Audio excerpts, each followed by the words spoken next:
What is going on, guys? Jack here, and welcome to episode 100 of The Charge to the Top, here with Hereford FC, and today, it's the big 100. We're here. We've somehow done it. It's been a little bit slow as of late, which I will apologise for. We are today recording one of the first ever videos on my new PC, which is exciting in some ways. In other ways, it's not so exciting. The reason for that being is, I can't actually re-render videos at the moment, so I'm hitting record on this video. We're going to do it in one take. Hopefully we don't have any weird crashes or anything. I have had a few weird issues. It's been annoying. And also, I am away this weekend, so I need to record this video. I've got about 3 hours until my train, so time is against me. So let's get into it. Today we are doing a big episode, kind of 100. As you can see, we've got Marseille to play twice. We are going to be taking on Newcastle and Wolves as well. And I think we'll also do the Tottenham game. It's going to be 5 matches. We'll see how we go. If we start rambling on and going off on tangents, I might have to cut it off short because, as I said, time is of the essence. And, well, we're going to be starting off today with a game against Marseille, which I'm really excited to get into. We are taking them on, of course, in the Champions League. Worth noting, if you look at our squad here, we have a lot of players that we've not been able to register for the Champions League due to the homegrown player rules, which is a massive pain, if I'm honest. It really does limit our options in Europe. It's going to make this campaign very difficult. And, well, hopefully we're not going to stumble at the first block because, of course, to get to the Champions League group stage, we do have to beat Marseille here, and they are no pushovers. They have a very good side. Last year they finished 3rd in Ligue 1. They've got this guy, Bruno Luiz, who looks absolutely incredible at fullback. They've got a few other good players as well, like Malcolm Llorente as well, and it's going to be tough. So, yeah, we're going to get straight into this. In terms of team news, since the last episode, we have played... Did we play any games? We didn't even play any games since the last episode. We made one signing, actually. That was Shaun Williams from Arsenal. Good player, this guy, 17 years old, English. I spent £7.5 million on him. I really hope he's going to be worth that. His physicals look good. His mentals are very solid for his age. Hopefully he can just develop with time. Again, he's one of those players we brought in as a young option who I'm really hoping is going to hit the ground running and develop into a real superstar for us. But anyway, this is the team we are going to go with, which I'll hopefully be able to show you in just a second.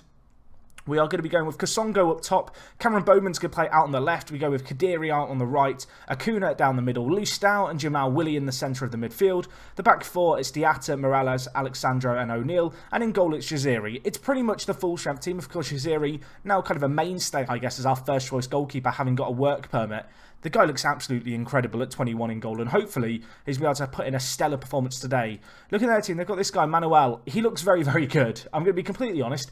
I'm a little bit scared of him. So we'll see how he does against us, the Brazilian striker. He's definitely the player who, when I was looking through their squad, I was most terrified of. And, well, hopefully, we're not going to experience too much of his wrath today. He looks like a player who could bang in goals for fun on his day. So, hopefully, between Alexandro and Morales, of course, Alexandro, a Brazilian compadre to Manuel, and also Miguel Morales, they're going to be able to shut him down. That's the hope, certainly. We'll see how we get on, however. As I said, this is like a new PC for me, so there is a risk that we did get a crash mid-recording, and my PC just freezes up. I have got autosave set to weekly. Hopefully we'll be fine. I'm sure we will be. I might halfway through the video hit stop record and then start recording again so that if it did go bang midway through the episode, I don't lose everything for you guys. So if you're watching this video and in about, I don't know, 45 minutes in, it randomly ends, just assume that there was a crash and I had to cry myself to sleep. Anyway, let's see what we can do. 12 minutes. Let's be positive here. Kasongo, I mean, that was very ambitious there, wasn't it, by the Democratic Republic of Congo striker. He really went for that there. We need some away goals if we can get them. Looking at the stats, we're actually really on top in this game, which is great to see. Of course, Marseille, they're a very good side, but with all this dominance, we do need to try and make it show. We need to try and make it count here on the scoreboard if we can. I mean, 40 minutes into this game, a goal before half-time would be ideal. I guess Marseille will be thinking the same, particularly given how the half's gone for them. Anyway, O'Neill does have the ball here. Plays it forward to Kasongo. Can't hold up the play, but Jamal Willie, the new English kind of deep-line playmaker, mops up the pieces. The ball through to Bowman. A little bit disappointing. Worth noting, Marseille playing a flat 4-4-2, which I'm not a massive fan of, but fair play to them. Manuel, I mean, more of shooting like that, please, Manuel. That was a really poor effort by the striker there. The first real chance that Marseille's had all game and it was wasted. But we've got to keep our wits about us now. We've had a good first 40 minutes. Let's not let it crumble at the end of the first half. We need to get an away goal, really. And if we could get it now, that would be great. Kadiri to Bowman. He's got grass ahead of him. He's got the pace. He's got the legs. He cuts inside. Kasongo's there. Hits the woodwork. And, well, for all our dominance, that is the closest that we have come to breaking the deadlock in this game.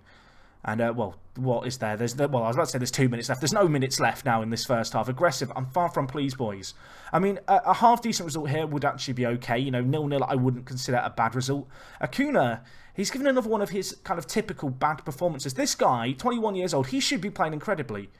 He never turns up for us. So we're going to bring in Jonathan Chan. Hopefully he can do the business playing as that kind of attacking midfielder. I mean, look at him. He's superb, and it's one Mexican out for another coming in.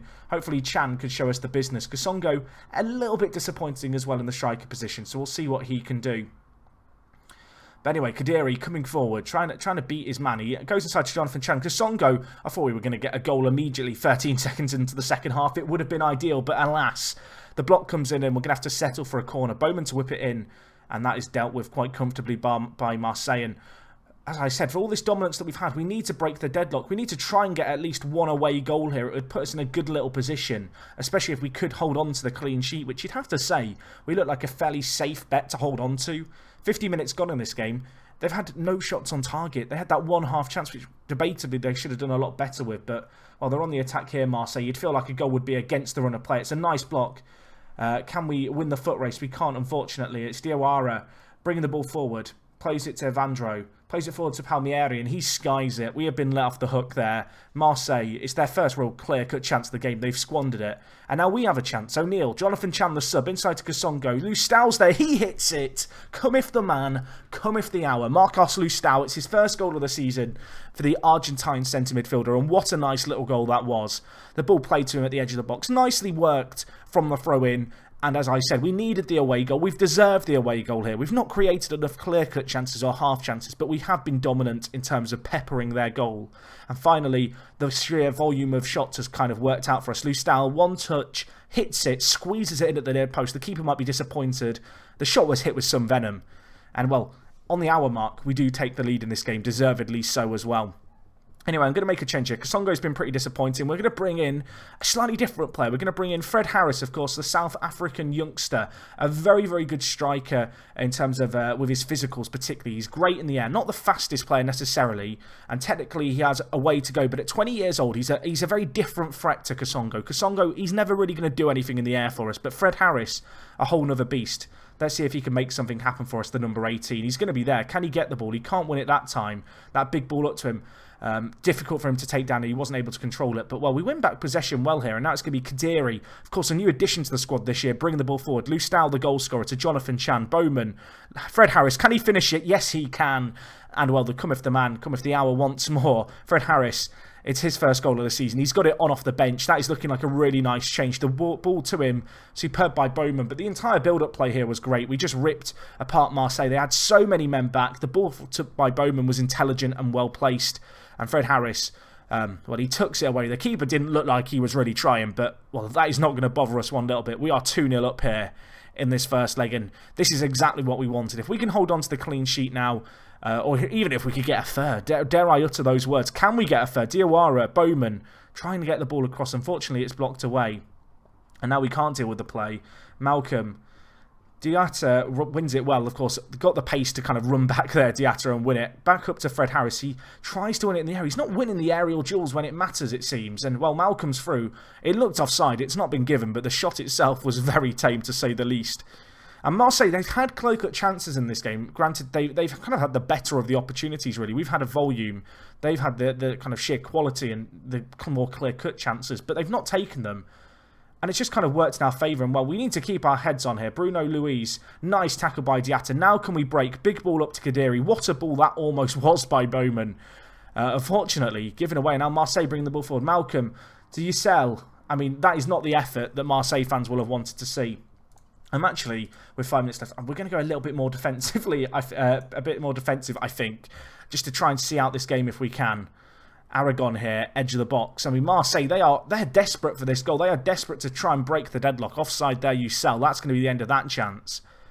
I mean, could we get a third? Now, this game, it feels like it still has a goal in it with, well, 2 minutes left of regular time plus any additional time. Kadiri beats his man, tries to whip it in.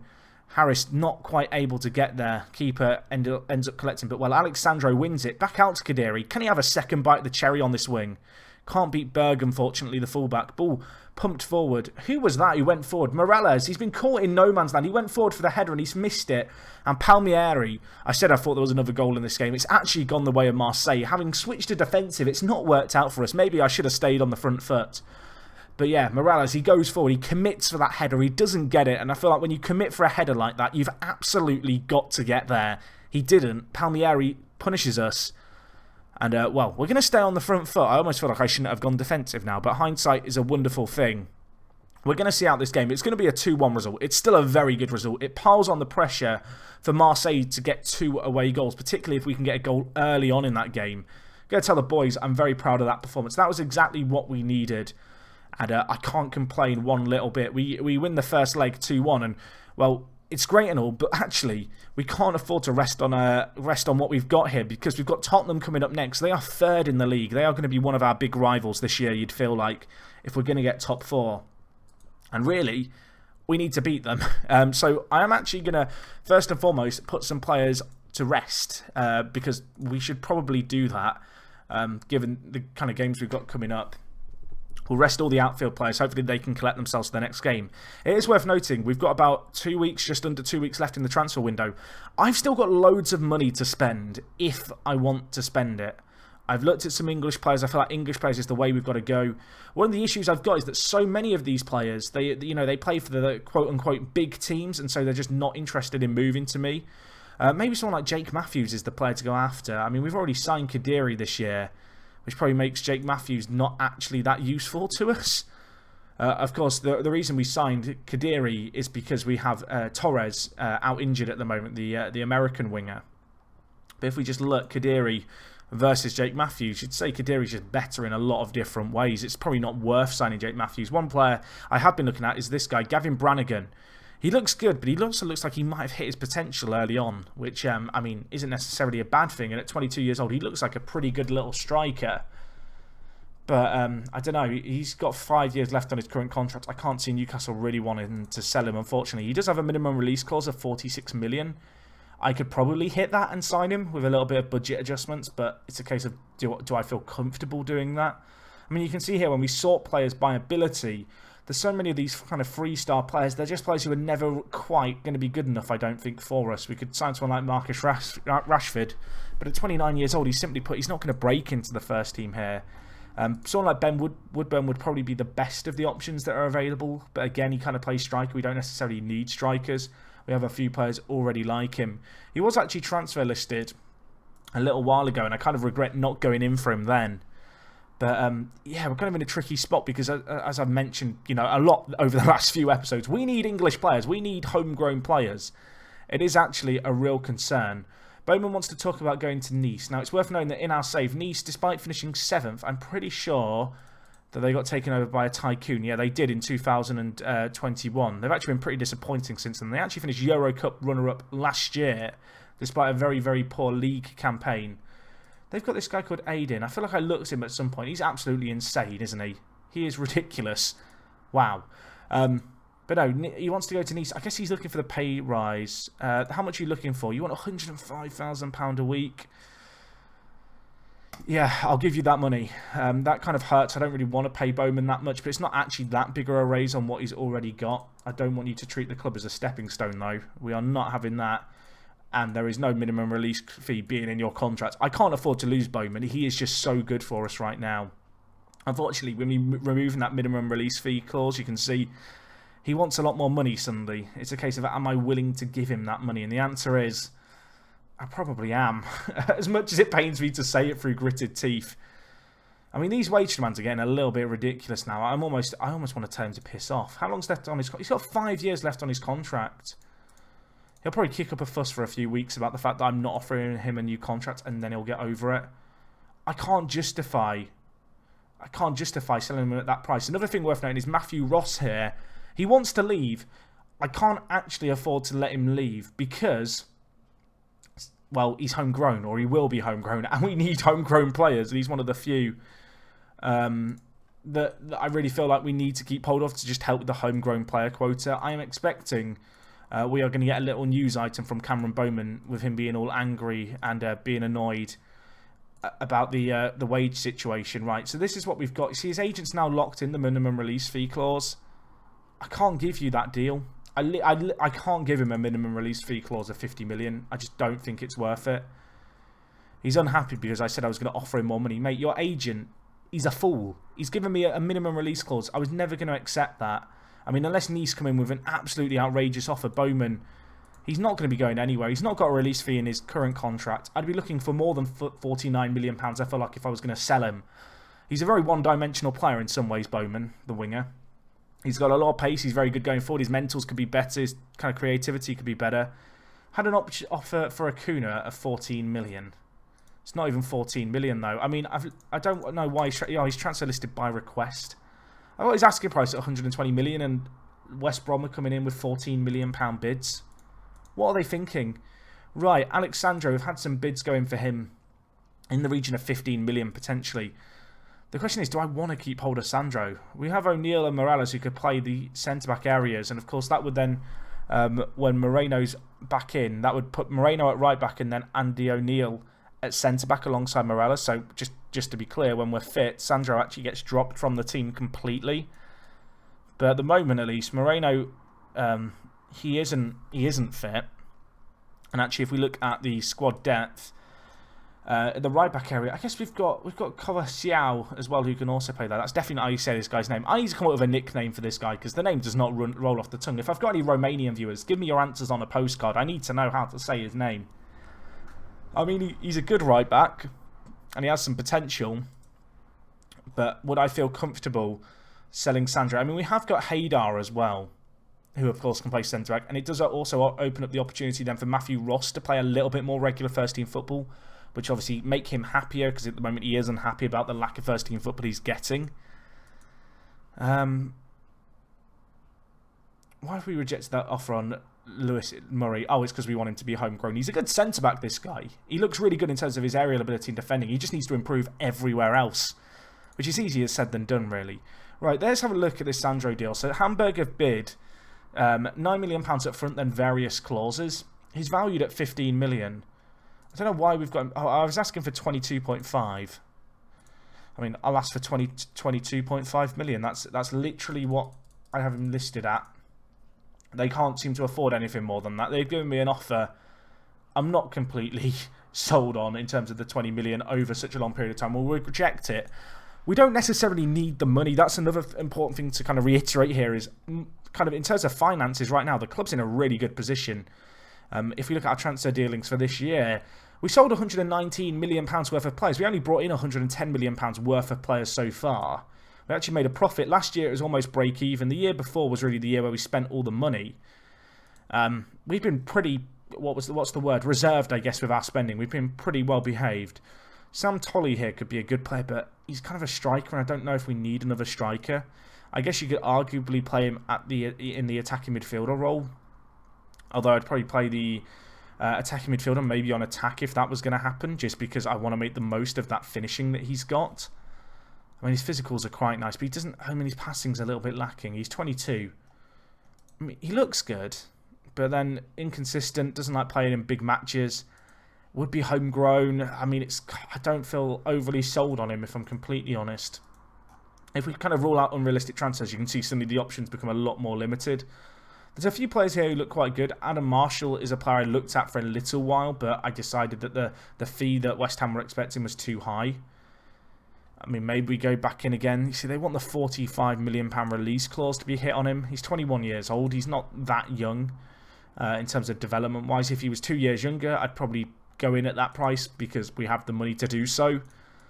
But right now, it's pretty difficult to justify going in for some of the prices these English players are commanding. I guess one thing that could be worth just checking is putting the nationality not on English but on UK and Irish, because of course these players would also not count as like foreign players, for example.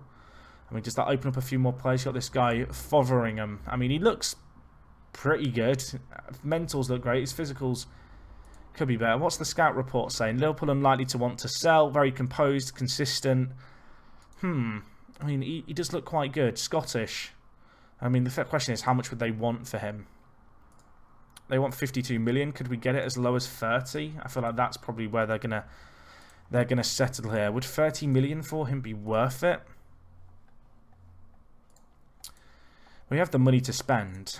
It's a question of, like, how does he compare to Bowman? Is this where I now realise how good Bowman is? Or is this a case of actually these two guys could work quite well?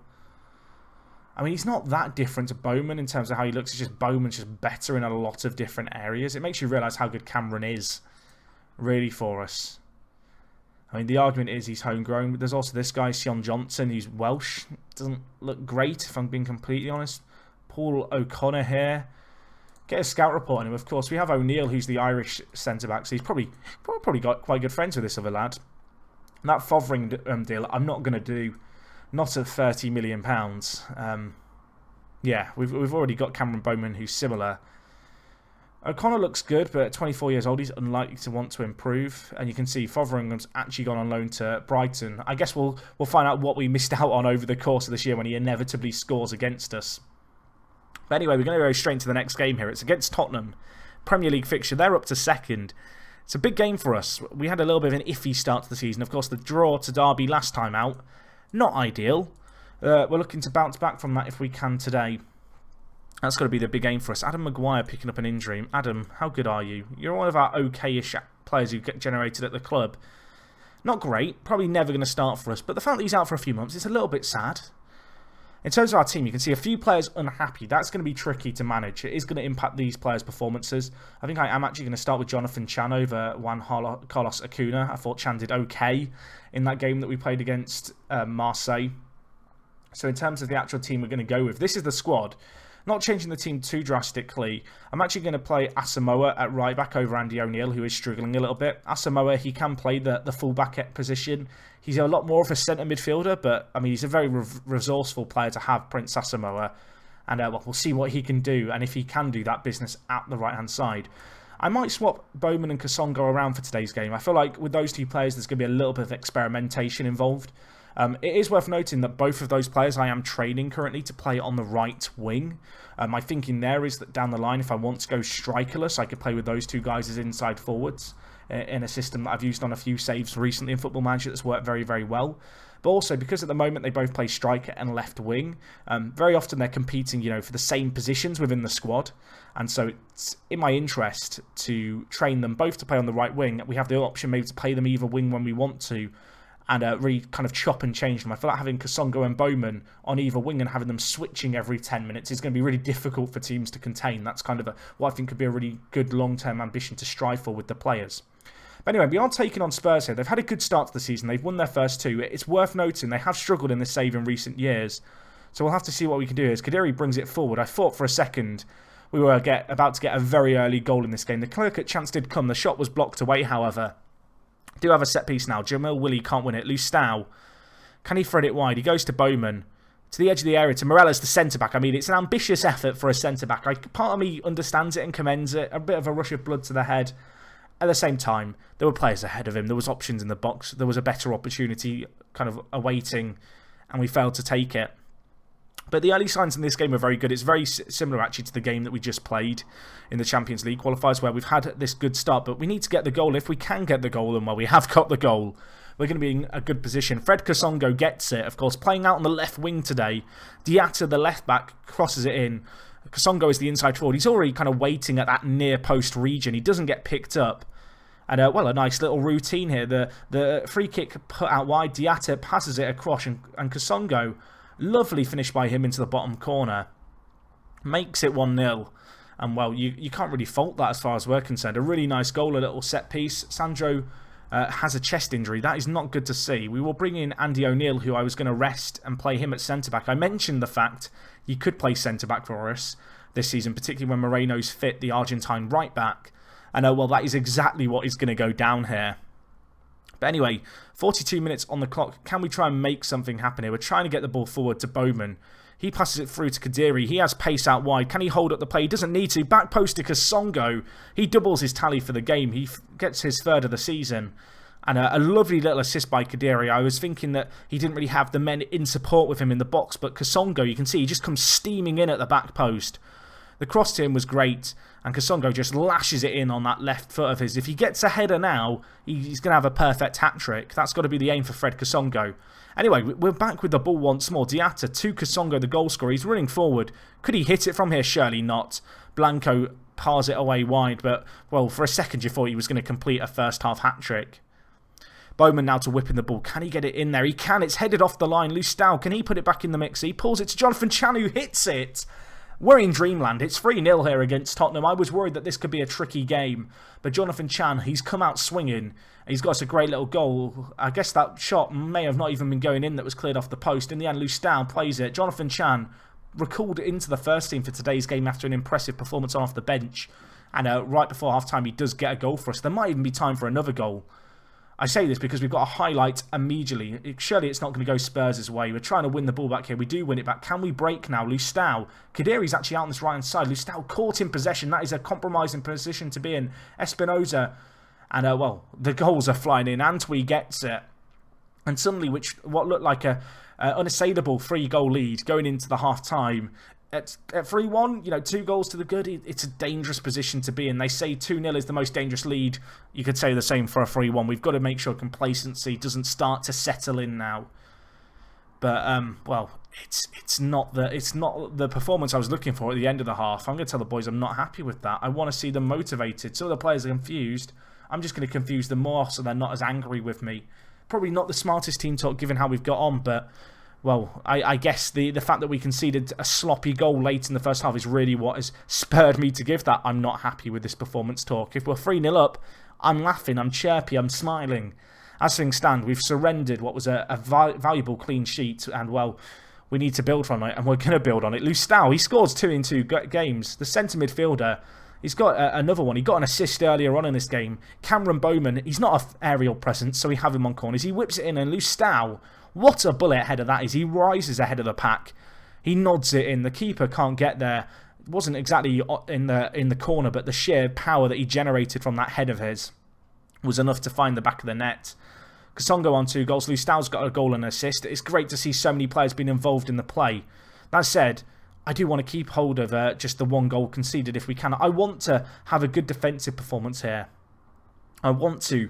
If we can just defend this game well with 25 minutes left, I want to see a comfortable win. I want to see more goals as well, of course. And, well, Kasongo, he is hunting out that hat-trick. Crosses it to Kadiri. Blanco, great stop by him. You'd have to say the Tottenham goalkeeper has made some valuable saves in this game. He has saved their teeth on many times. And once again, he collects it from this corner. We are absolutely peppering the goal. I'm going to turn up the 2D speed a little bit. I feel like we've been on a slower speed than normal for that entire time. But anyway, 15 minutes left in this game. We've got another set piece. Bowman whips in. Morales, Lustau, Chan, Willie, Kadiri, he hits it. Blanco once again. Who is this keeper? How much have they been feeding him? What did he have for breakfast today? I mean, he's conceded 4, but you'd have to say he's been the shining player as far as Tottenham are concerned for his performance today. I'm going to make some changes. I'm going to take off Akusu and also Jamal Willie. Oh, sorry, not Akusu. Lustau and Willie. We're going to bring in Akusu and Pintado. Of course, Akusu, the Ivorian centre mid. Pintado, a very young kind of prospect in that kind of deep line playmaker role. Just giving them 5 minutes in this kind of game. It's valuable at first team experience for them at their young and tender age. When they're not playing against the likes of Marseille and Tottenham, they will certainly get more chances to play regular first team football and also start games. But in games like this, I want to play the strongest team. I want to try and get results like this. And, well, Kasongo, can he get the hat-trick? He's going to get it. It's not going to be a perfect hat-trick unless it was the most outrageous header in the world. I thought he'd squandered the first opportunity. You'd have to say, once more, the keeper in goal has made a fantastic save and no one is able to bail him out. What a stop that is. But Kasongo gets the rebound. The keeper can't react in time. That first save is all that really should be expected of him. And, well, Kasongo, he punches the air in jubilation. It's 5-1 here. That's probably going to be all she wrote. But what a performance that has been for this entire team. I mean, could we get 6? We're on the attack again. Never say never. Jonathan Chan trying to get there. Diatta to Kasongo. I mean, there could be a goal. Akasu, he hits it. It could have been another goal. It really could have been. Unfortunately, the keeper once more, he's made another save. We've had 14 shots on target in this game, and they've not been long shots from range. They've been really great opportunities. In some ways, it's a little underwhelming that it's only finished 5-1 here, but I have to praise the players. A very, very good result indeed. And with that, you can see we actually move up to second. Granted, a few teams yet to play, but we are unbeaten so far this season. And, well, with a 5-1 result there, we are in a very, very good position indeed. Anyway, Sandro going to be out, going to actually miss the next game, which is a little bit of a concern. But we did well. Kasongo was on form. He got his hat-trick. I should probably praise him for that. The decision to play him at striker seems to have really paid off. It's kind of weird, actually, with him and Bowman, because they are just so similar as players. You know, Kasongo's perhaps a little bit more rounded, you know, technically more gifted, better in the air, slightly better mentals as well, so that probably lends him better to being the striker. Whereas Bowman plays the inside forward, he really is able then to use all of that pace that he has in absolute spades. And, well, we go into the next game now, which is actually the Champions League on a high. Once more, though, I need to rest the players again, annoyingly, because the games, they're not stopping, are they? They really are not stopping. In terms of what we're going to do for this game, because we have got Sandro injured, and Moreno, I guess, is still going to be injured. He is indeed. We're going to have to play Andy O'Neill at centre-back, and Asamoah is actually going to have to play right-back for us. We are, of course, limited when it comes to our options on the bench because of the registration situation, which is worth considering. So this is the team that we have. We actually only have one player outside of our bench available for selection due to the 2 injuries that we've got. We've got to hope and pray, really, that if we do go on a little Champions League run, we don't get too many injuries, because it would be a little bit of a pickle that we find ourselves in terms of the situation. With well, what would ultimately be a limited bench. Anyway, you can see we have just set the record attendance for the club. Of course, we did recently expand the stadium over the summer. I think if I didn't talk about that, we expanded the stadium over the summer, which was great. And, well, we are in the process of expanding it. We've actually moved to Birmingham's ground, which is worth mentioning. I don't think I talked about that. We're due to move back into our stadium after the expansion at the end of the season. So a few years ago, we were at Bournemouth's ground. We then expanded the stadium last year and played at it for 1 year. And now we're playing in Birmingham. It's not ideal for the fans. I will apologise to them. Kevin Kelly on form for Watford. What's this all about? I need to know more. Tell me more about Kevin Kelly being on form. I do enjoy, you know, seeing some of your former players doing well. He got a goal against Scunthorpe. I mean, fair play to the lad. Fair play to the lad. Right. We're taking on Marseille now. This is serious time. You know, if we lose here somehow, I'm going to be annoyed. David Fitzpatrick out for 2 weeks. I mean, I hope he's not going to get a load of injuries, this guy. Of course, we spent £20 million. It still hurts to look at. We signed him from Bournemouth. He looks like a very, very good player. A player who, ultimately, I'd be kind of tempted to bring into the first team towards the end of the season if the opportunity arose and, you know, our league position was already settled. He looks great. He looks like a player who's going to need regular first-team football to develop, but that's what we're going to try and give him here at Hereford and really aid his development. So it is a shame that he has got injured for the 2 weeks there. But anyway, let's get into this game against Marseille. I am nervously kind of twitching here. You know, I've got my legs swinging back and forth. I'm anxious just to get into this match. I'm eager to get into it. 2 away goals was massive. Acuna has decided that he does want to stay at Hereford. This is because Real Madrid, they're no longer interested. I've got to be honest. I'm not sure why Real Madrid are interested in him. He's a great player in terms of his attributes, don't get me wrong. But in 3 years at the club, or two years at the club, he's never really shone for us. I mean, maybe this is his year. Maybe he's going to find the form of his life, but I'm yet to see it so far. In the team of the week, we dominated the midfield, which is good to see. Kadiri, Kasongo, Lustau, and Diatta actually at left-back, all finding a way into the team. So that's good to see. We do have 1 week until the transfer deadline closes. I mean, there's an argument to say I should be thinking about that more. David Lual has had an offer put in for him by Real Madrid. See, I looked at this guy, and I wonder if I should have gone in for him. He's a player who, this is a bit obscure, but if you remember when we were in the League One, not League One, sorry, the Championship, and we went on a League Cup run, and I think we took on Tottenham. I kind of spotted him then as being a very, very good centre-back. You can see he's not really hit the ground running anywhere. Would he be considered homegrown? I guess he wouldn't be because of these various nations that he's played at. But would he be a good centre-back option? I mean, would we be able to register him? I guess we might be able to. I don't know about for the Champions League now. I mean, how much do they want? See, I've got a budget of £34 million. At £26.5 million, it's kind of tempted to go in for him. He's a really good centre-back. We just compare him to kind of Morales, who I'd consider one of our best centre-backs now. He's just better than Morales in pretty much every single way. He would be a real upgrade. Granted, he is 28, so he's not the youngest player. And if we were to sign him, that would probably open up the opportunity to let Sandro go. As we saw, we've had some fairly generous offers for Sandro as well. So it is tempting. We'll see what kind of contract demands he has. If he's demanding like £120,000 a week, suddenly we have a problem. But if we can get him on a reasonable deal, and by reasonable I'm thinking in the region of £80,000, I might go in for him. I mean, £80,000 is pretty much where it's at. It's worth noting Real Madrid have also gone in for him, so it's going to be tricky to lure him away. We are going to have to give him a good offer here. I can't see him turning down Real Madrid. I'm probably happy to give him £85,000 a week. There's no release clause, which is good. He probably won't be on the bench that often, so I'll give him the unused sub bonus. We'll go with that. I mean, if he goes to Real Madrid now, I'm kind of going to shrug my shoulders and just think to myself, well, I wasn't willing to spend that money anyway. But I feel like as a centre-back option, he is very much a value for money. You can kind of see here how he compares with Andy O'Neill. These two players would actually be quite good as a centre-back partnership, potentially. Although O'Neill, I think there'd be a temptation to play him at right-back ahead of Moreno. Because we brought in Moreno here as a right-back option this year. The Argentine, he had a good debut. He got injured on it, though, unfortunately, with his back strain.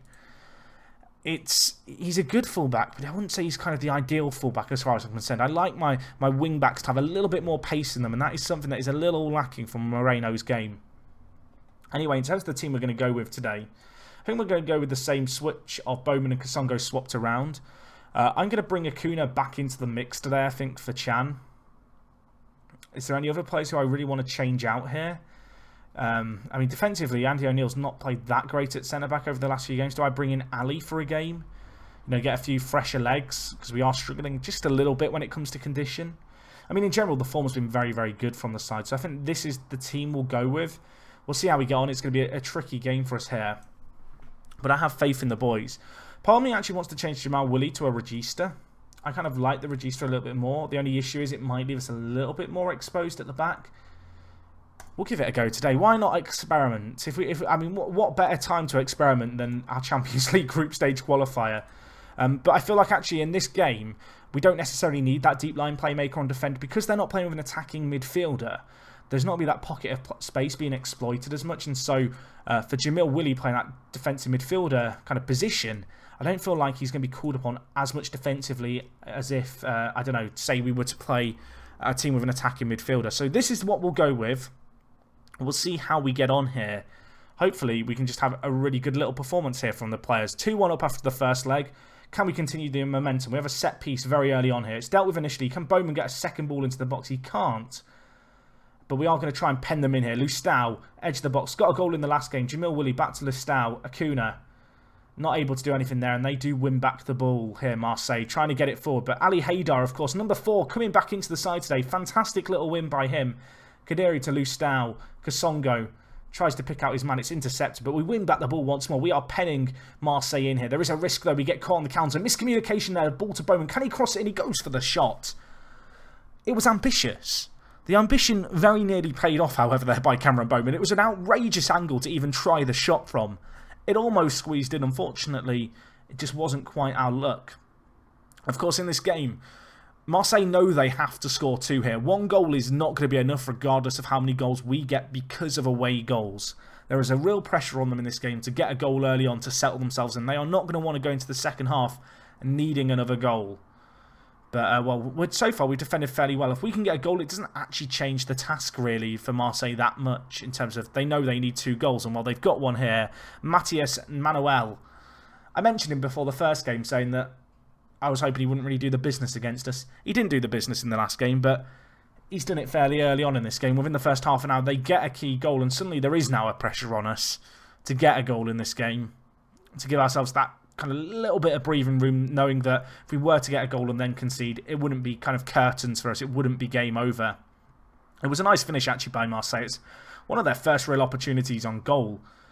But, well, you can see here, Kasongo and Acuna, they're not having good games in the final third. It's not looking good for us in terms of our midfield. Bowman's trying his darndest. He's actually got the best average rating in the team. But, well, can we make something happen from a set piece? The ball by Lustau, trying to pick out Haidar. It didn't quite work out, but Cameron Bowman going to try and recycle possession here. Goes to Acuna. Kasongo finds himself through. What a little move that was. Acuna, I've criticised him. That is a fantastic ball through. That is the kind of link-up play I want to see from him. You can see he drops into the space. First time pass, slots it through, perfectly weighted. Kasongo's run well timed, stays onside, and the captain, he finds the back of the net. Acuna with the assist. A lovely goal right before half-time. That is going to be a bit of a sucker punch to Marseille. And it puts us in a good little position. We have got a few bookings, which is concerning. Asamoah, a little bit worrying that he's on a booking. I'm going to bring in Andy O'Neill at right back. I'm going to trust Diatta not to do anything stupid. The same for Acuna. Discipline has generally been fairly good with our team, but I mean, this is the kind of game where it feels like players do lose their heads. You know, the big match occasions, the games where the pressure is on. And, well, we need to defend here. Malcolm bringing the ball forward. Counter-attack from the corner on, although Lustau, number 8, he wins it. And we're going forward with the ball now. Lustau, options on ahead to Kasongo. Bowman making the run off ahead. Beats his man, beats 3 men. In fact, can he get it in? He goes for the shot. Cameron Bowman, he loves to skin people down the wing. He's done 3 of them there. Unfortunately, the shot at the end of it was just a little bit lacking. But I feel like all things considering, that was a fantastic little run by him. Lustau picking up an injury, a twisted knee. That's going to be at least a few weeks out injured. We're going to bring in Jonathan Chan. Hopefully he can give a performance like he did in the second half of the first leg of this fixture. He really did well when we brought him on then. Of course, he was playing the more attacking midfielder role. Today, he's going to slot in and play that centre mid role where Lustau would normally fit in, playing as a box-to-box midfielder. 20 minutes left in this game. A few players tiring a little bit. Of course, a goal for Marseille now would see us go to extra time, but we want to try and kill off this game. Morelos, O'Neill on off the bench. Kadiri's shot is blocked. And it's another good little opportunity that hasn't quite worked out for us. And unfortunately for us, we now could be susceptible to the break. Evandro scores. I mean, should I have gone more defensive? Hindsight's a wonderful thing. We did it in the first leg and it resulted... we did it, against Tottenham and it resulted in us conceding. Here, the ball goes through. It's a great ball. Keeper comes out, tries to make himself big. It's slotted away well. And, well, 10 minutes left in this game. Away goals could be a factor here. If Marseille score, it would pretty much be game over. Diatta is tiring. Do I want to make my last sub now? I think I do. But who do I take off? Where do I make the change? Do I take off Diatta knowing that he's tiring at left back? Do I take off Jamil Willy as the deep line playmaker tiring? I'm going to take off Diatta. I'm going to bring in Kovacic, the Romanian. This is a big game for him. He's 20 years old. He's played 17 internationals for Romania, but he's never really been a regular starter for us. And he's going to be playing in a slightly less than natural role at left back for us. He's naturally a right back. He can play left back. He's very resourceful in that regard, but it's not natural by any means. And well, we are going to extra time here. I'm going to tell the boys I'm far from pleased. I need them fired up. I need to see something different in extra time. I need to see a second wave of energy. That's what we need. And well, tiring legs are going to be coming into this. Marseille with the ball in. Morelos deals with it, kind of. The ball's still at the edge of the box. It's still a little bit nervy as far as we're concerned. Llorente to Aragon. I mean, Kovacic, he wins it and boots it up the field to safety. That is pretty good as far as I'm concerned. Can we now win the ball here? You can see Marseille playing very attacking. Acuna, I need you to step up. Malcolm, you sell. He squeezes it in. Away goals don't count after extra time, but we do need to get a goal here. At least I don't think away goals count after extra time. If we now lose because of away goals, I'm going to publicly state that I hate away goals. You sell. He beats the man at the near post. It's just tiring legs. Ali, it wasn't even Ali. It was Morelos. Just switches off. And 3 minutes into extra time, Marseille have reversed this fixture and turned it on its head. But we're going to try and make something happen here. Songo bringing it forward. Gets tackled. We could be in a trouble once more here. You sell. He's running forward. Not again, surely. Shaziri should have held on to it. He does make the double save. The first save should have been more comfortable than it was. He recovered fantastically, the keeper. Could we hit them on the break now? Surely not. Kasongo beats one man. Jonathan Chan out wide to O'Neill. Options on ahead. He crosses it in. It's cleared away. And, 20 minutes left of extra time. We need something big. We need a banger out of nowhere. The players are tiring. We can't miss out. We can't afford to miss out on Champions League knockout stage football this year. It's not an option. It really isn't an option. How do I change things here? Do we go to the narrower system? I feel like that's almost our best bet at this point. Is to really mix things up and go with something like this. Put the fullbacks on attack and go for it. That's what we're going to do here. We have to go for it, unfortunately, at this point. It's the situation we find ourselves in. In terms of how we play, we're going to go more direct. I need us to really push the tempo of this game right up. We need to play quickly here. We need to be expressive. We need to do something. I'm not going to do expressive because I actually want players to play the way I'm telling them to play. If they're expressive, they might not play as many long balls, which is kind of what we need to do at this point. This is a last roll of the dice. We're going with the narrower system. I'm also going to give a touchline team talk to show some passion. Boys, I need to know that you care about the club at this moment in time. 15 minutes away from going out of the Champions League and missing out on the Champions League group stage. It would be a catastrophe as far as our season goes to be only playing Europa League football this year. We got a tough draw against Marseille, but we were on top in this game. We need to make something happen. Covaciao to Bowman. Can he beat his man? He can. Can he get the ball in? Acuna's there! He gets it. Number 10. Do we stay on the front foot now? We can't play as attacking as we have been, but we've got one goal, which is kind of what we needed to do. Right. Don't be quite as crazy going forward now. I'm kind of happy to play for penalties. I don't want to shut down completely and go defensively. I think we're going to go to penalties here unless there's a very late sting in the tail.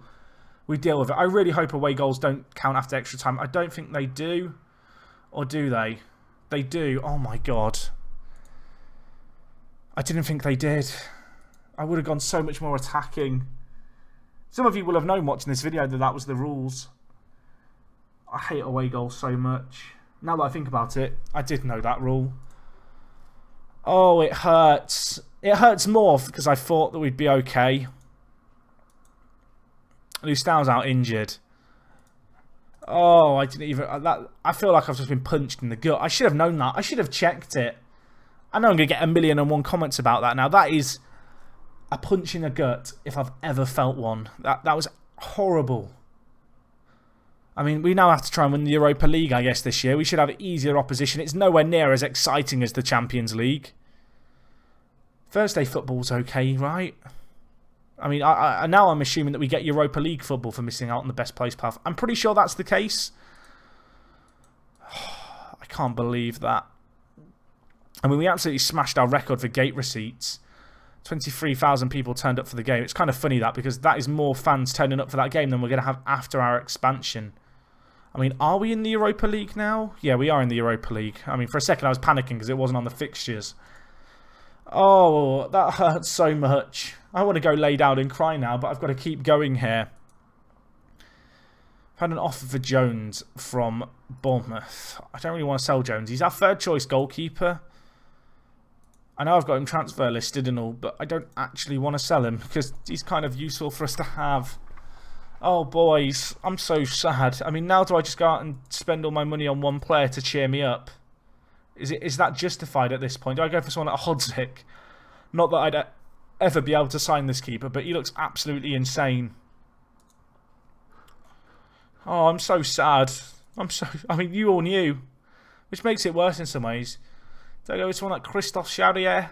He looks kind of interesting, actually, as a player. He's 20 years old. I guess he's unhappy at Rennes at the moment. Kosovo goalkeeper from Crystal Palace. I mean, he looks quite good, doesn't he? Oh, I can't believe... I hate Football Manager. I hate away goals so much. I hate away goals so much. It's so sad. I don't know how to feel anymore. I just want to go lay down, and I've committed to 2 more matches. I mean, hopefully we can now sign Lowell and Real Madrid don't go in for him, but I feel like the fact we don't have Champions League football is somewhat going to influence his decision as to whether or not he wants to go to us or Real Madrid.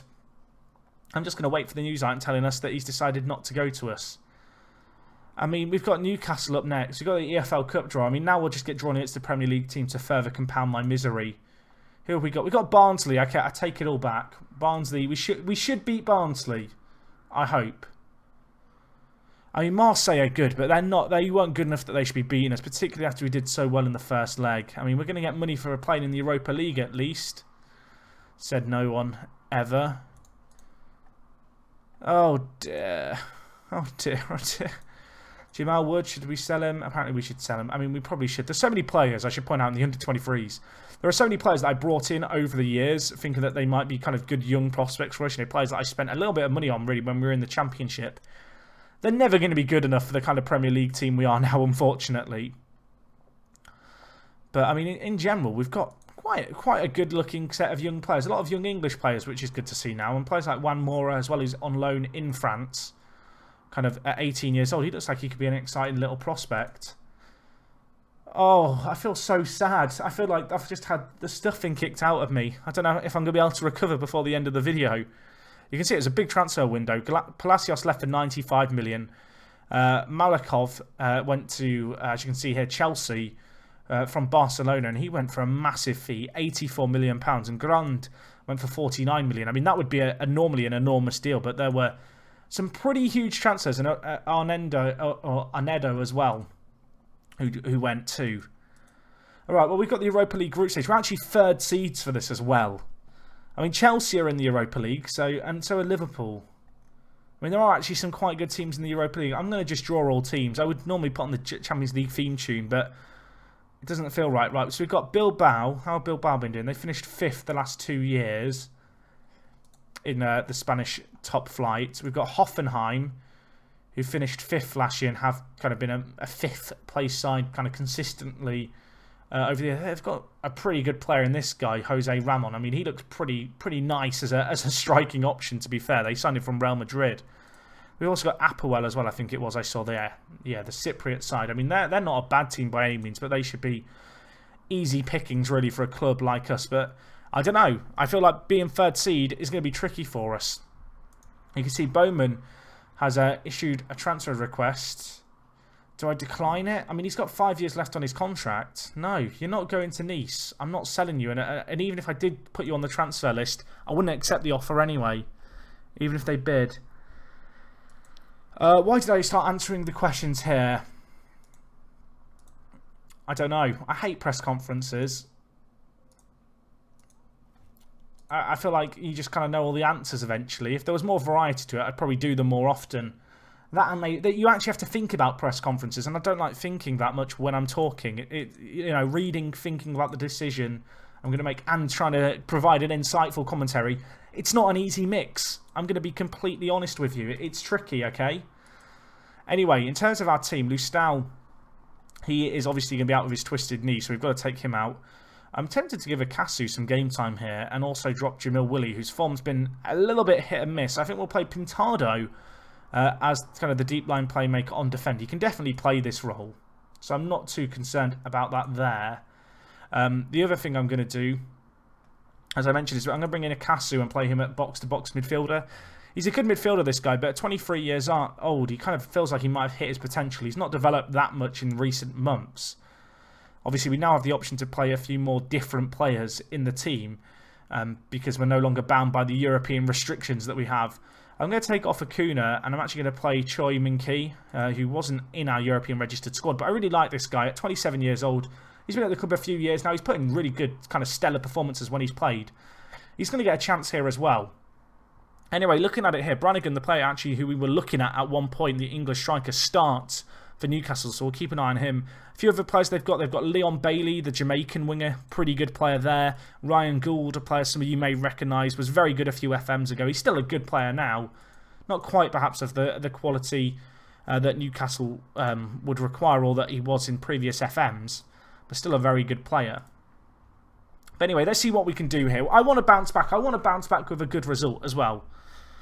I mean, I'm a little bit less keen now to spend the money that we've got, because one of the reasons I was going to spend the 30-odd million pounds that is sat in the bank is because I felt like with Champions League football we might want to add 1 or 2 more players to the team. I feel like our current squad should be fairly good at competing in the Europa League. Whether or not that's actually going to be the case, I guess, remains to be seen. But yeah, I mean, that is just a kick in the gonads to get knocked out to Marseille. Part of me knew as well that away goals counted after extra time. I don't necessarily agree with that because, of course, Marseille have extra time to actually get more away goals than us. But I can't argue with the rules that they are the way they are. I tell you what I can argue with, though. Our first half performance here, it's been shoddy. It's been appalling. We've done nothing in the first half. Nothing happened in it. We had a few half chances. Newcastle yet to have a chance of any real kind of meaning. But at the same time, we're not looking great. And now Diatta's picked up an injury. Well, Andy O'Neill, you're playing left back now, my friend. I mean, injuries galore. Pintado to Kadira. It's ever since I said we didn't want injuries because of our limited squad for Europe. The injuries have just started flooding in. We will now take off Diatta for Andy O'Neill, See, Fred Kasongo is not the greatest of games. I'm going to take him off for Fred Harris. I'm also going to bring in, I think, Acuna for Choi Min-ki. Gave him a chance today. He's not taken the opportunity, the South Korean. And well, after Acuna got us what ultimately was a goal in vain against Marseille, I'm going to give him a chance to try and make a hero of himself here. A draw here would not be a good result. A loss would be 10 times worse, to be clear, but we need to play on the front foot. And while Sinot, he could be through. Jaziri, what a stop by the keeper. Morelos keeps the ball in as well to prevent the corner. I'm going to tell the players to show some passion. 10 minutes left in this game. Less than that now. I mean, do I put the fullbacks on attack? At this point, do we just completely go for it? I mean, it looks like it's just going to finish 0-0. A game with no chances. I'm glad this was not the only game of this episode because it was bloody boring. 0-0 it finishes. There were no chances to be shown. We had one that was shown. It was a nice save. I mean, Morales gets man of the match. I think it's quite something when your centre-back gets an 8.1 rating in a 0-0. It says a lot about kind of the overall quality of the game and also the fact he was able to get man of the match. I mean, we can still boast about the fact we're unbeaten this season, but simply put, it could have been a little bit better, couldn't it, in terms of the end product elsewhere on the pitch. Anyway, I said I was going to do the Wolverhampton Wanderers game. I've noticed that we've got a big international break. We'll see how long it takes to get through transfer deadline day. I may just end at transfer deadline day because I do want to get this video up before, as I mentioned at the start of the video, I go away for a few days because there aren't going to be any other videos going up. This one is being recorded very much last minute. I mean, well organised by me. I'm going to give myself a pat on the back right now. And we have almost been going for an hour as well. I feel like, you know, episode 100, I wanted it to be a bumper special. I don't feel like many people are watching this episode with eager eyes, you know, awaiting the game against Wolverhampton Wanderers. I'm sorry to the 10 Wolverhampton Wanderers fans who were desperately looking forward to seeing their team in a what would you call it, in a fictional future taking on my team. But it's a long way away. It's going to take a while to get there, I think, with the deadline day stuff going on as well. Still, of course, waiting to find out if Lawal is going to be coming to us or going to Real Madrid. My guess is he's going to go to Madrid. I hope he isn't going to go there for the money and he's going to be thinking to himself, oh, you know, I'd quite fancy the challenge of playing for Hereford because he would be a good little centre-back option for us. If we don't get him, I might just have a quick scour of the market, but as I already mentioned, I'm not in a position where I feel super desperate to sign anyone. You know, I don't feel under a massive pressure. I think top 4 with the squad that we've got should still be attainable. Granted, we need to cut out draws against the likes of Newcastle and Derby County if we want to do that. But we are at least proving hard to beat here. Man United make an Acuna offer. It's £45 million. It's not that great. I say it's not that great because it's so many clauses. I mean, do we just offer him to clubs at 80 million and see if anyone has a nibble on him? I mean, the fact that we were getting bids of £5 million and then the next day we get a bid of £40 million, I feel like says quite a lot about Acuna as a player. No one really knows his value. I guess it depends on if he can perform or not. We had a loan for Murray. Would he have been a regular first-team player? He would have been rotation. I've got it set to reject loan offers anyway because I want him to get homegrown status. Right, is this Lawal deal going to happen? I'm a little bit hesitant that I stall out this Lawal deal, it doesn't happen, and then suddenly we're left in a bit of a pickle. We'll see if United come back into Acuna with the £80 million I'm asking. I'm going to assume that they're not going to, but I've seen weird stuff happen in Football Manager and it wouldn't be the weirdest thing I've ever seen. In terms of players we might want to bring in, I mean, Rennie Adelaide's pretty good. I mean, he would be tempting, wouldn't he? The wages would be the big problem, though, unfortunately. He is actually considered a realistic transfer. If we untick realistic transfer, there are a few players here. Lionelli playing for Schalke. How much do they want for him? They want 71 million. Valenter, I mean, he looks quite good. I say he looks quite good. Might be the understatement of the year. He looks very good. 25 years old. How old was the Schalke guy? 24. There's another Schalke player here as well. Awona. I mean, he looks very good, doesn't he? If we just have a look at his report. Consistent performer. What nationality is he? He is German. So I was thinking, would we lose out on him for certain spells of the year? There's actually some quite good players here now I look at it. There's this guy, Igley, who plays for Wolfsburg. I mean, we talked about right back being an area for improvement. They want £44 million for him. Oh, I already brought in Moreno this window. And I don't want to panic buy. If we just compare Igley to Moreno, there's not really much of a comparison, is there? And he's 25. I mean, these players who are available are pretty ridiculously good. I mean, this guy looks like the pick of the bunch playing for Schalke. I mean, how does he compare to Acuna? I'm curious now. You know, if we were to get the bid for Acuna, I mean, we'd probably go for him, wouldn't we, over Acuna? Let's be realistic here. We'd probably have to. So they want 71 million. Do I ask the board? I mean, he is considered an unrealistic transfer when we filter it, but that doesn't mean that it would never happen. What about if we offer like 20 million up front and then 50 million, let's say 40 million initially over 48 months? They are willing to listen to that offer, which is interesting. What about a 65 million pound off with a lot of it over the future?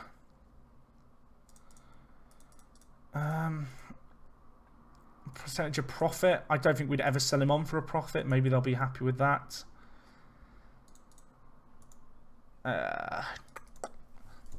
It would be a big transfer to make. I mean, is it a panic buy?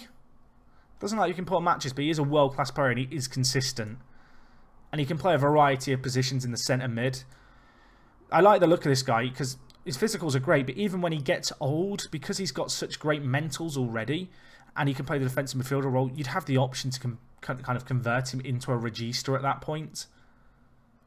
But his free kick taking's great, his long shots are great. I mean, can you imagine him and Lustau alongside each other? Can you imagine that? That would be terrifying. And I'd be tempted to play strikerless at that point. Alright, Lual. Okay. Did he turn down Real Madrid or did Real Madrid pull out? I guess they must have pulled out because it doesn't say anything about him rejecting. Lionelli doesn't want to join us. All that daydreaming I did of what he could do for us and he isn't even interested. Hopefully he gets more unhappy, I guess, over time. Do I want to bring in David Lual now? I'm going to delay... I can't delay it. I was going to say I'll delay it because I need to know if I'm going to be able to sell Sandro. I mean, Nice are interested and they have a tycoon, so they'll probably pay some good money for him. I mean, if we can get Lual in for 26 million and then sell Alexandro on for 10 million less at 16 million, say, that's still pretty good business. In terms of Lual is fantastic,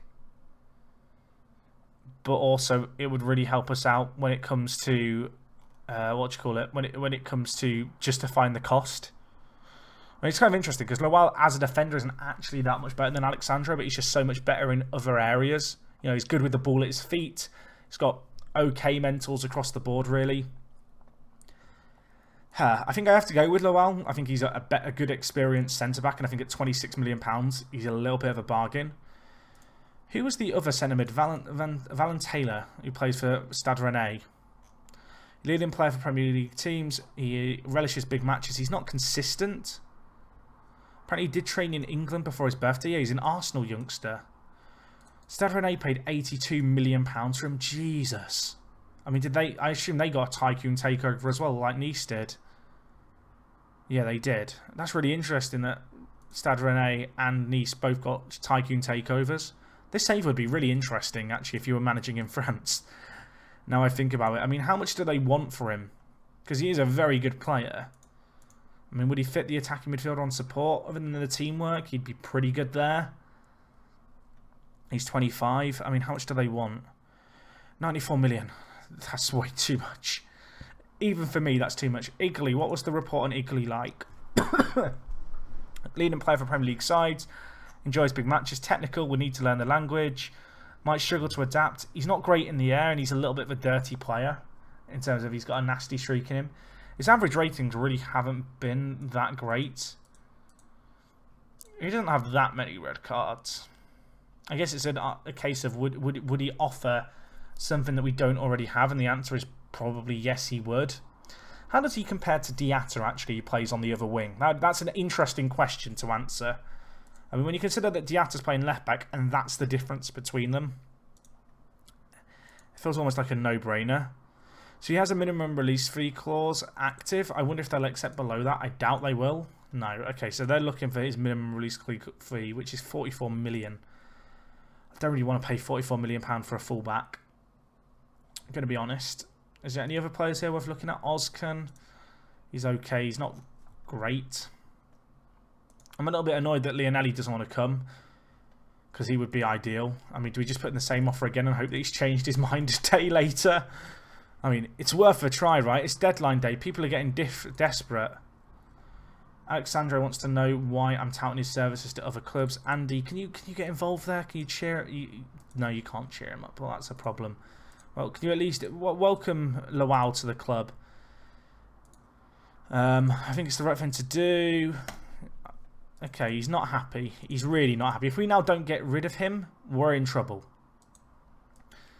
As I said, if we can get a bid of 16 million for him, that would make the effective cost of Luau not that much. Unfortunately, we might not get that offer, and it might be a case of just fire sale him for like £14.5 million, hoping that we can free up the money.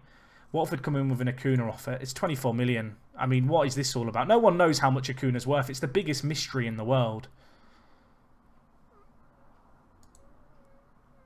Watford come in with an offer for Goma. Now, Goma's good, but I might be willing to sell him. He played 3 games for us last year. He didn't really shine. He's a good player, the Egyptian. But when you compare him to the other players in our team, he's kind of one of the worst players. And with the likes of Fred Harris coming through, Kasongo and Bowman kind of locking down striker positions, it's unlikely that he's ever really going to break into the first team regularly. So if the offer's right, I might be willing to let him go. Now, he's valued at 1.8 million, and we've just had an offer of 16 million. I'm going to be cheeky and ask for £20 million here and just see what Watford say. They might just outright go, no, that's not on. I might ask for 50% sell on too. Okay, well, they've accepted that. I'm going to do that. If they sell him on for a profit, we get 50% of it. I think £20 million for a player who probably isn't going to play much first-team football, if any, this year, it just makes sense, doesn't it? It's just a good deal for everyone involved. And it does help us shrink down our slightly bloated squad size just a little bit as well, which is kind of useful. Because we have got striker options. You know, Acuna can play striker, Fred Harris, Kasongo, Bowman. Goma's never really going to play for us. So to get 20 million for him seems like a really smart piece of business. We have also got it set so we retain 100% of the money that we do receive. I'm still hoping that United are going to come in with an absolutely mental bid for Acuna. So Goma's gone, 20 million, 50% sell on. I think that's a good deal. I mean, don't get me wrong, good player for us. Could become a Premier League striker in the future. We already have leading Premier League strikers, though. The sad reality is I don't think he'd ever be good enough for us. It's worth noting that Ismaili do get 6 million of that. I didn't even think about that at the time. Fair play to them. They are now rolling in money, the Egyptian side. But I don't know. I still feel like £14 million is a pretty good fee to receive for a player who was valued at £1 million. I think most people would agree with that logic. Lionelli just got injured for 2 to 3 months with a torn hamstring. Huh. I wonder if he'd be interested in talking now. Maybe. We can try, right? Issue is I probably wouldn't have enough money for him now. Can I ask the board for more wage budget? I can't stress how important... I believe this to be right. No more wage budget. What about transfer budget? I can't stress... No, they don't want to give me more money. I don't blame them. If I was the board, probably wouldn't give me money either in this situation. Right. Look, I'll give you 10 million and then 60 million over 48 months. That's a bargain if I've ever seen one. I mean, I feel like we're paying more money than we were before to them. What about that deal? Right. Is he going to be interested in talking to us now? No. I mean, you've torn your hamstring, mate. Your physicals are going to be ruined. No one's going to come into it for you or be interested in it for you until January. So I'll come back then and hope we can sign him then. I really just want to play him alongside Lustau. Had this young German offered to us. He looks okay playing for Cologne, but he's not ever going to be of any use to our first team. It feels like Lowell is going to be the only late transfer deal that we do this window. Lots of teams wanting to loan in Murray. I don't want to loan him out at 18 years old. I think his development is best served by playing for our under-23s. And just have one last look at players. Is there any players here who I would like the look of? Nicholas Fuchs. I mean, he's quite good, but his wages are mental. And his club want too much money. Mario Funes, Honduras international, plays striker. Don't really need any more strikers. How much would they want for him? I'm kind of curious. See, they want £19 million. We've just sold Goma for $20 million, and that's the difference between the two players. I mean, go figure. Please go figure. I don't understand that deal either. Were there any other players here? Not really. Eggstein is okay, but he's 29 now. I'm kind of looking at younger players in their mid to early 20s. I don't think there's any more deals on the card. Leonie, I do want to sign you at some point. He is earmarked now as a player to sign. Maybe in January if money is there to be spent. But yeah, we are going to end transfer deadline day with only the little while deal being completed. Unfortunately, Alexandro hasn't left the club either, but well, we'll try and make the most of that situation. It's going to be a tricky one that we are going to have to be careful in our managing of.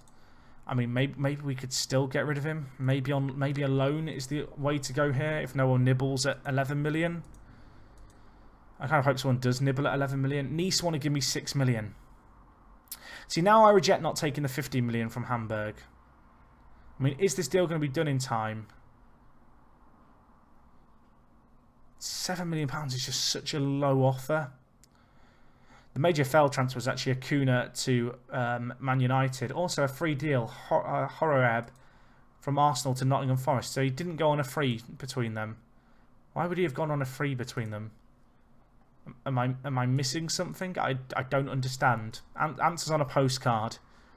Please, give me your answers. I need them. Right, no offers for Sandro. Bowman got Young Player of the Month, which is good to see.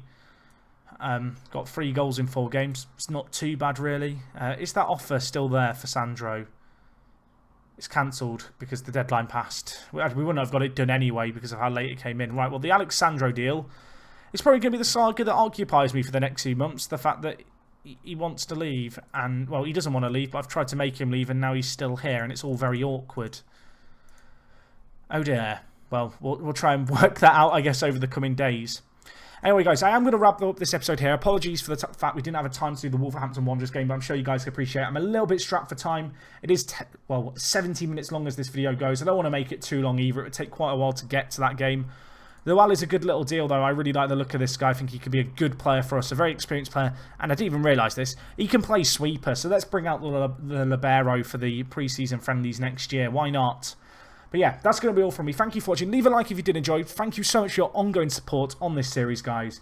And other than that, it is me, Jack, and I will talk to you guys in a bit. I'm out.